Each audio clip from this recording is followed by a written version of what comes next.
JBNN will keep you informed. I'm Michelle Jones, and in the news, another student hospitalized after allegedly stepping on schoolmates' shoes. Another student was reportedly beaten until she was unconscious on Monday by about 6 female students after she was accused of stepping on one of the girls' shoes. It is understood that the incident occurred approximately 2:30 p.m. after the Steertown Academy was dismissed. The victim is said to be a 13-year-old grade 7 student.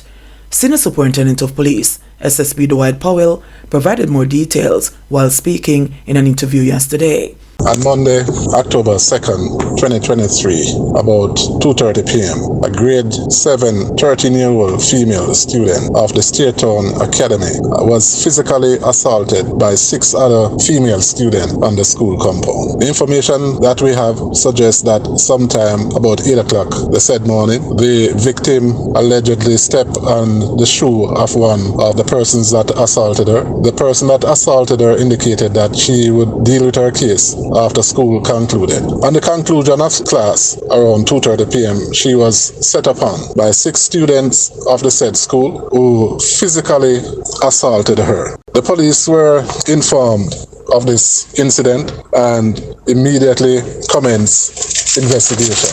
We will be collaborating with the school with a view to see how best we can treat this matter in an appropriate way. So we'll be appealing to the students that are involved to make themselves available for the investigation to continue. Last Thursday, grade 8 student of BB Coke High School in St. Elizabeth, Jaim Coleman, was beaten unconscious by a grade 11 student after allegedly stepped on his Clark's shoes.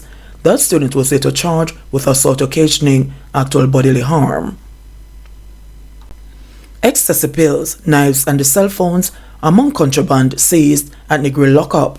An investigation has been launched after a large cache of contraband, including knives, cell phones, and illegal substances such as ecstasy and ganja, was found in cells at the lockup at the Negril police station in Westmoreland on Monday.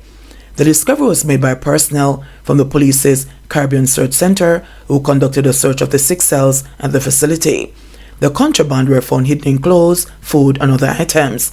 The team reportedly found 21 ecstasy pills, 7 knives, packs of cigarettes, 7 SIM cards, 27 cell phones, 15 phone chargers, 17 earphones, 20 razor blades, 36 lighters, a total of $9,000 in cash, a small quantity of ganja, and items of jewelry. The hierarchy of the Area 1 police is trying to ascertain how the prohibited items enter the cells and has moved to put plans in place to curtail illegal activities. Trelawney man shot dead at shop. The Trelawney police have commenced a probe into the murder of a man who was reportedly gunned down in his community by unknown assailants at a business establishment on Tuesday morning. The deceased has been identified as 31-year-old O'Brien Scarlett, also called Gavin, a laborer for Carib Road address in the parish. Reports are that about 8:05 a.m., Scarlett was sitting at the front of a shop in the community when he was pounced upon by a group of gunmen who opened fire, hitting him all over his body. Scarlett died on the spot. His death brings the murder tally in the parish to 12 since the start of the year. Motorcyclist killed in Westmoreland crash. A 22-year-old motorcyclist is dead after colliding with a car in Brighton, Little London, Westmoreland on Monday afternoon. He is Reynaldo Rose, a security guard of Little Bay District in the parish. Rose is said to have been a talented drummer. Reports from the Negril police are that about 2:30 p.m., Rose was traveling on his 2021 CG200 motorcycle when he lost control and collided with a grey Toyota Corolla motor car traveling in the opposite direction.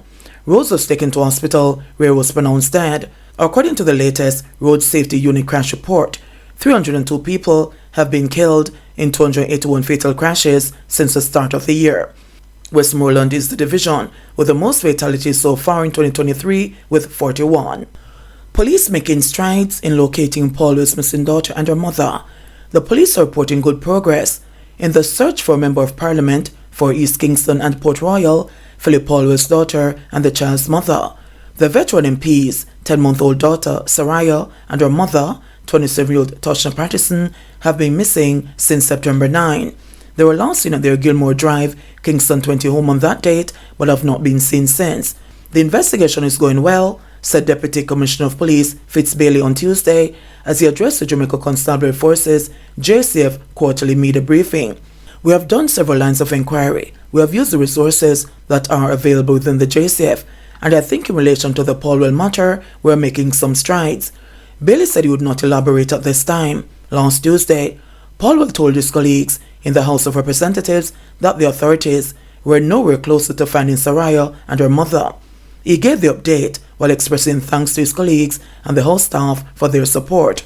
It was reported in the media on September 15 that a person of interest, whom the police believe can help in their investigations, was removed from an aircraft at one of the island's two international airports as the person attempted to leave the island. The individual was said to be cooperating with the police. Westmoreland communities identified for electrification works. Several communities in Westmoreland have been identified for significant rural electrification works, representing a substantial step towards formal connectivity and improved social services in underserved areas. Minister of Science, Energy, Telecommunications and Transport Darrell Vaz conducted a tour of these communities on Friday, September 29, including Barracks Road, Farm Pen, Landilo, Cook Street and Prospect. During this visit, he approved a range of short-term and long-term initiatives aimed at legitimizing households and granting legal access to electricity for thousands of Westmoreland residents. Vaz and the State Minister in the Ministry, J.C. Hutchinson, led a team from the Ministry, accompanied by representatives from the Jamaica Social Investment Fund, JSIF, and the Jamaica Public Service, JPS, operating under a Memorandum of Understanding agreement to facilitate the regularization of electricity in rural and inner-city communities. Speaking to JIS News, Minister Vaz disclosed that the projects of Barracks Road and Cook Street will commence without delay. For Barracks Road, that is a project that has been approved. There is a tender, and that tender should be evaluated, and work starts in the December to January period, the Minister outlined. "We understand that there are 293 households, and approximately 30% are properly wired in Cook Street. There's infrastructure that makes it easier, and the community is also a part of ZOZO, with JSIF as a special arrangement for. So we will follow up with the consultations and do the necessary legwork to get the job done to finish by the end of the financial year," he added. In contrast, Farm Pen, Landalo and Prospect represent greenfield projects requiring specific allocations in the upcoming national budget to execute these programs. Vaz emphasized that Farm Pen, in particular, faces numerous challenges, including low voltage, illegal wiring, and dire road and water conditions. Additionally, there is a need to formalize land ownership for many residents in the area. So this is one project that we're going to look at to see if we can get funding in the next financial year. But we will do the preliminary works between now and then so that we can ascertain cost and look and see how we can partner with other government agencies, Vaz explained.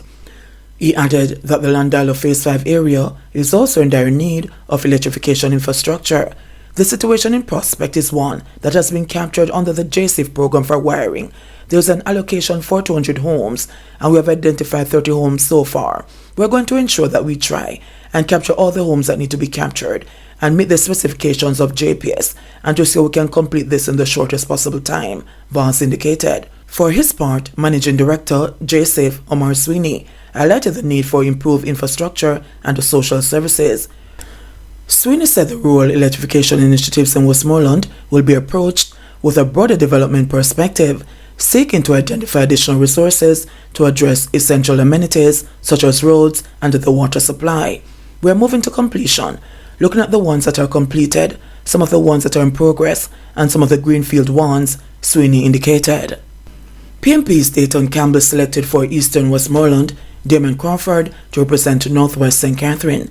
People's National Party PMP General Secretary Dr. Dayton Campbell has been selected to be the standard bearer for Eastern Westmoreland, with Damon Crawford representing Northwest St. Catherine for the next general election. In a statement, the PMP said the nominations were ratified by the party's executive at its meeting on Monday.